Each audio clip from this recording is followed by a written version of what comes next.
Wisconsin on AM 560. The Answer.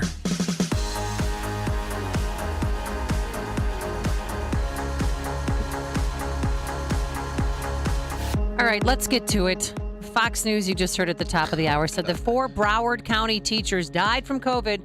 School hasn't even started yet. Right. Okay, they haven't even been in school yet. And 3 of the 4 who passed away, 2 worked at elementary school. 3 of the 4, John Anthony, have not been vaccinated. Oh.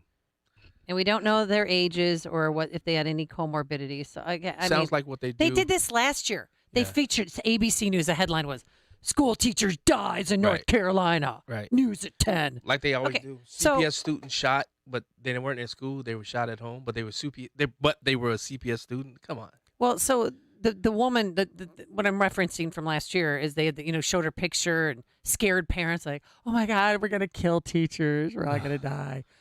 Well, that happened in July. The woman who died, who was severely, sorry, I'm going to say it, morbidly obese, and had every check the box if she had diabetes, high blood pressure, heart failure, everything. Yeah. She was never even in the school. Right. She was a school teacher who happened to die from COVID because somebody text messaged in, why in that HE double hockey stick did Fox News include the deaths of those teachers in Broward County if school hasn't even started yet? Were they hoping some people didn't hear the whole story and just caught the tail end of it? Because that's the world that we're living in. Yeah. That's why I don't watch the news at all. Well, Timothy Christian, we've been talking about them because they caved. And we have a text message in saying, I attended, hold on, here it is. Oh, I can't see this far because I'm getting old. I went to Timothy Christian. I'm disgusted they caved. The fat tub of whatever, goo, I'll say, who calls himself governor, needs to be thrown out of office. Well, here's Mr. Davidson, and the reason why he caved. I don't want to jeopardize that. And ultimately, we want to be representatives of Christ in our community. We're not looking to start defying rules. That was never our intent. I still hope that the video, that it can create some better conversations here in our state of Illinois. But again, they need to be a little more listening and not so much shouting. So, because they were going to say, if you got a high school diploma from there, it will be not recognized if you can't play high school sports. Yeah. It was a shakedown. I love what you said that. That's the perfect way. Blackmail, shakedown, you call it what you want. I mean, I don't think I would have ever thought something like this would happen. If we don't shut this down, because they're opening up new avenues of power for themselves. And if we don't shut this down right now, I'm telling you, today, I said again, today is masks, tomorrow is vaccines. What will they mandate next? I want you to hear this because you weren't here yesterday, and I'm sure you missed the show by accident. But in Norman, Oklahoma, this is a school board member who is out of her mind. You can't reach people like this. Because it's just not okay for kids to commit murder by coming to school without a mask. And when it comes down to it, it's possible. They will cause a death of another child because they come to school without a mask. Well, Justin, what was the name of that? Was it King of the Hill? Yeah. With Bobby? Yeah. She sounds like the wife on King of the Hill, doesn't she? What was that? Marge? What was her name? I don't know. But the son's name was Bobby? Bobby? Bobby. But she sounds like her. All right, with more on this and what we can do if they try to quarantine our children, because, that's coming around the corner. Yeah. Thomas DeVore, attorney, he represented Mr. Bailey and his lawsuit against the governor, and they were successful. The school my kids are going to? Yes. Yeah, he represented them as well. All right. Mr. DeVore, how are you doing? I'm well, ma'am. How are you? Good. Thanks for joining us. So what if they try and pull this? Because, I got my kids vaccinated. My kids have had COVID. They have quarantined, which I'm not doing that again this year. And how can we fight back as parents? What rights do we have? Okay, I'm going to give you that. And before I jump into that real quick, you guys talked about Timothy Christian and how they caved in and how disappointed I was. I've got private school districts that are not going to cave in. And what I was hoping Timothy Christian would do is when they got that scare letter that they should have known was coming, if you actually go into the rules and regulations of non-public institutions under Title 23, Section 425.30 identifies the standards of health and safety that a non-public entity has to follow in order to maintain recognition, the letter didn't cite any of those they were in violation of. And if you read the 8 requirements of health and safety under Title 25, that school district is in violation of none of them.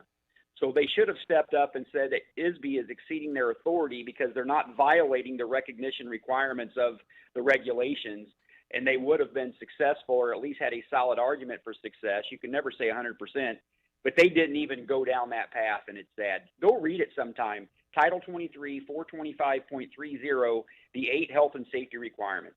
But why did he cave?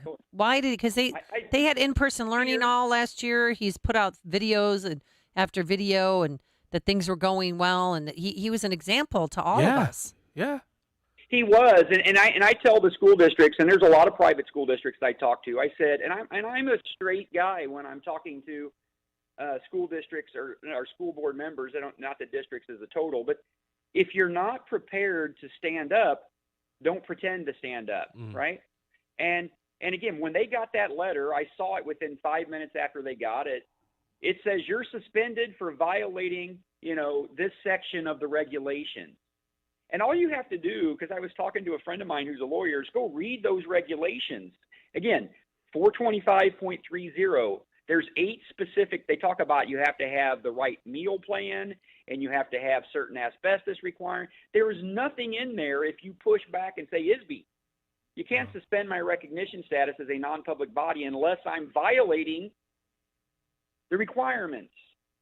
And again, I challenge any person, lawyer or not, go read the requirements. There's nothing in there, but they got scared because fear is what's controlling everybody. John and I have had that conversation forever. And they got scared. And I tell people, if you're going to be scared, don't pretend to stand up. And I got animated yesterday, John knows, in one of my lives. And I said that. I'm like, sit down, be quiet, put a mask on your kid, and don't pretend to want to jump up and try to defend. Because if you're not prepared, because ISBE's going to come, and they're going to come with some generic, we got the power. And if you don't push back and say, no, you don't have the power, then you're going to just stay out of the fight. Because this issue is an issue of first impression, Amy. There's been no court cases right now on the extent of this authority. All cases before were about, can the governor keep this fiction up for 30 days? There's been a little bit of sideshow on bar and restaurant power, et cetera, but there's been no real definitive ruling by a court on the merits of what is the breadth of this power, and that's what's going on. And I'm sad that Timothy Christian didn't take that on because I think they would have been a good one to take it on. Thomas, we just had on our show Brian Urlacher's sister, Sherry Urlacher, and her 14-year-old daughter, who has a medical mask exemption letter from her doctor, refused to wear a mask at school, and they suspended her for a day. Could you help her out? Well, I see Sherry posts a lot of stuff on mine, and so, if there is a bona fide medical exemption and they are denying that child in the school, that's actually would even violate what the governor and the state has put out. There's a huge federal even ADA issue there and the state issue as well. So somebody needs to file what's called an injunctive action against that school district, again, under the premise that that's actually a bona fide sufficient medical exemption. All right. Well, I mean, it's like they're denying students with disabilities the ability to be educated. That seems discriminatory at the very least. Yeah. It is discriminatory because in the state of Illinois, again, you have a constitutional right to a public education, and you can't withhold that right for very many reasons at all. You certainly can't withhold it in violation of a discriminatory act against a disabled person. Yeah. So, Tom, but again, I tell people all the time, Amy. Yeah, you were going to go into... Lawyers can tell you what the law is all they want, but if people aren't going to step up, government bodies will do whatever they want to do until you push back. Sorry for interrupting. She said she can't find a lawyer. She has nobody that would be willing to represent her. Because her other daughter had to move to Texas so she was able to play basketball because they're both going to be D1 players. Well, she wasn't able to find anybody north of 80. Right. Yeah. To help out. Yeah. And again, I my profession is what it is, and I would say you can always find a lawyer that'll help. The question is how much is that going to cost, right?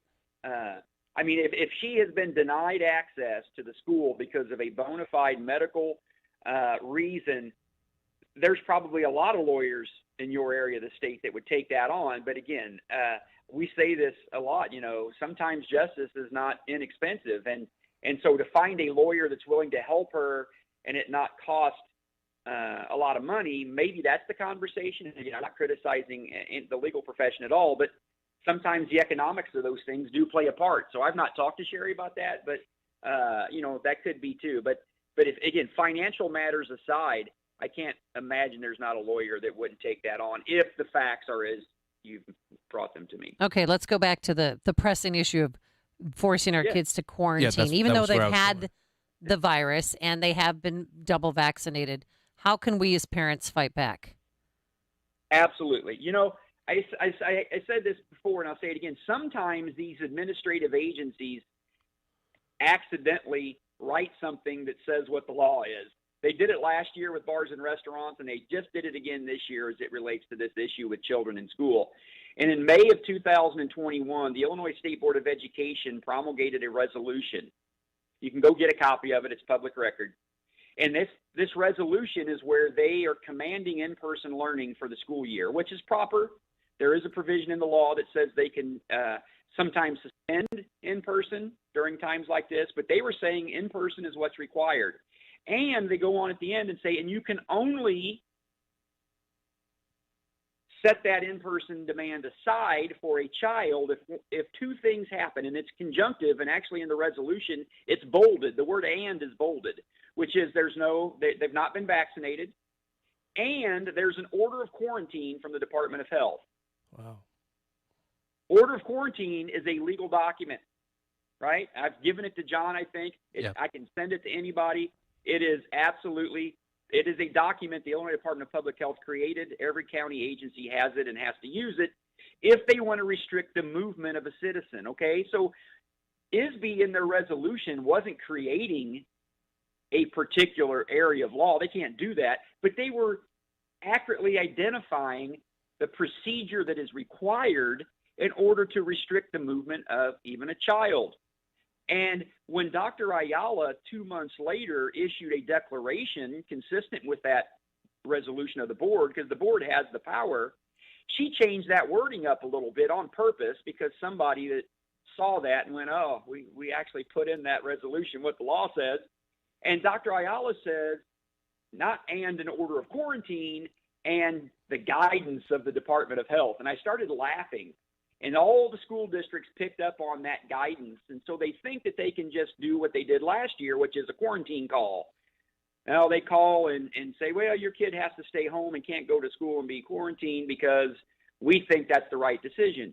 That's not the law. It's never been the law. An order of quarantine is absolutely required, which is what the ISBE resolution says. And an order of quarantine can only be received or enforced under two circumstances: consent of the parent or an order of court.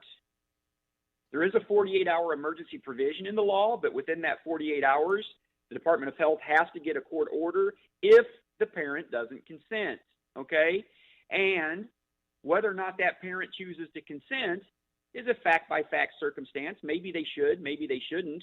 But if the parent doesn't consent, they have to get the order from the court. And whether or not a court would issue that order is based upon a specific finding that that child is a risk, okay? And maybe the child is or isn't for the court to give that order. But the importance of it, ma'am, is what parents need to understand is the school can't just call them and say, your child can't come in the building and get their in-person learning because the health department says so.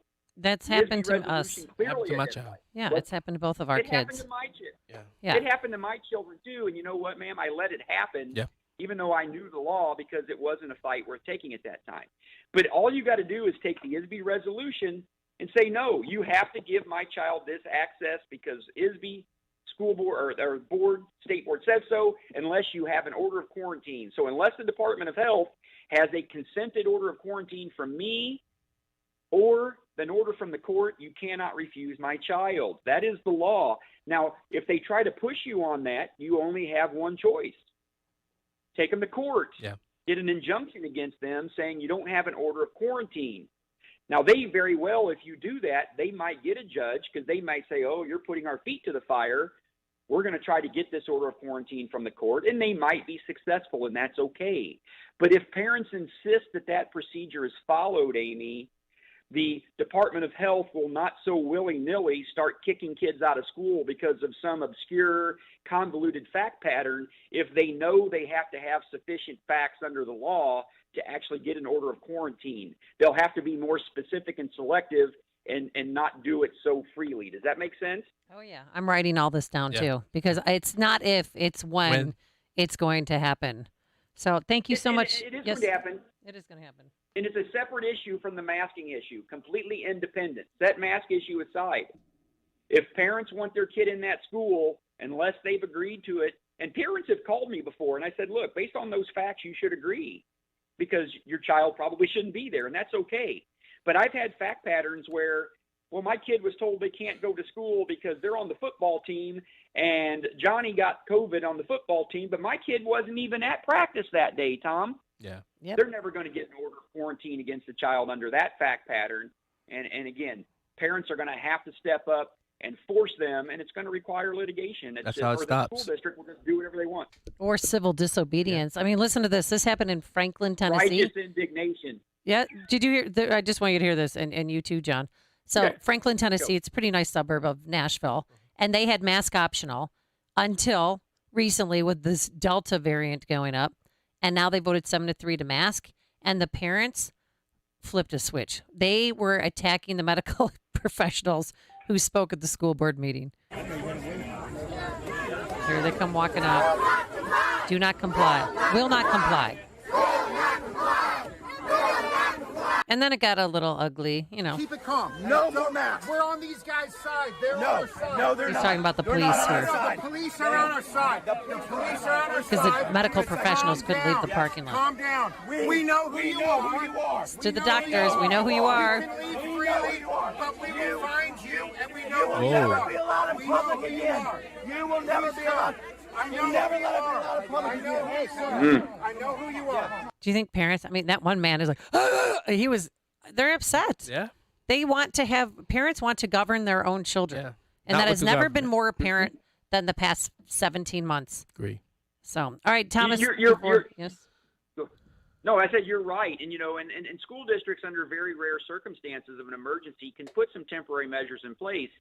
But this COVID virus, I don't take it lightly, but you guys appreciate that only 1 out of every 4.2 positive coronavirus cases ever get reported to public agencies? That's a CDC analysis. 1 out of every 4.2 is reported. So if you look at the mortality rate and the actual positivity rate under the guise of the total positive cases is only about 23% of the total, the risks of this virus, especially to children, it's for all intents and purposes 0. And I think that's a big reason parents are so furious because we're not dealing with a more severe infectious disease. All right, Thomas DeVore, we're going to have to leave it there. Thank you so much for joining us, Yes, attorney. Here, Billy.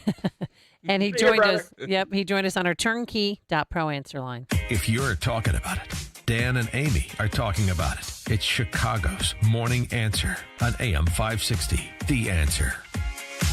How do you manage risk at your business? Are you consulting multiple brokers, one to assist with benefits and another for business risk? And that's a lot to juggle and can leave you paying for conflicting advice that doesn't come close to assessing your true cost of risk. True North Companies has specialists in employee benefits, workers' compensation, and property casualty insurance working together on